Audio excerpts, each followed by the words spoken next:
Hi guys, একটা দুঃখের বিষয় হলো যে কিছুদিন আগে দিল্লিতে একটি হোলি অনুষ্ঠানের সময় মানে আনন্দ করার সময় একটা মুসলিম মেয়ের গায়ে হোলি লেগে যায়, হোলি রং লেগে যায়। তার প্রতিবাদে কিন্তু যে রং লাগিয়েছিল সে কিন্তু ক্ষমা চেয়েছিল, সে একজন হিন্দু।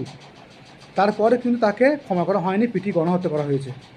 আমি একজন মুসলিম, ঠিক আছে, আমি মুসলিম, আমি বলছি কাজটা কিন্তু খুব অন্যায় করেছে। কারণ এখানে ভারতবর্ষের বুকে হিন্দু মুসলিম রাইট এই দ্বন্দ্বগুলো খুব কিন্তু খারাপ জিনিস। কারণ হোলিতে আনন্দ করতে গিয়ে রং লাগতেই পারে, তাতে করে যে তার কারোর জীবন ফিরে নেবো, এটা কিন্তু কোনো ইসলাম ধর্মে বলা নেই। আর যেটা করছে অন্যায় করেছে। তাই আমি একটা মুসলিম ছেলে বলছি যে এর পুলিশ দিয়ে তদন্ত হোক। অবশ্যই যারা এই কাজটা করেছে, যারা মার্ডার করেছে, তাদের অবশ্যই অ্যারেস্ট করা হোক এবং যাবতীয় যেটা আইনের অধ্যায় এনে শাস্তি হওয়ার শাস্তি করুক।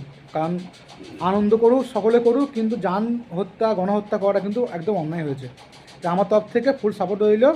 যদি অন্যায় হয়ে থাকে, অন্যায় করে থাকে, পুলিশ দিয়ে যথেষ্ট তার মানে যে মানে যেটা আইনীয় আইনত পদক্ষেপ নেওয়া দরকার পদক্ষেপ নিক।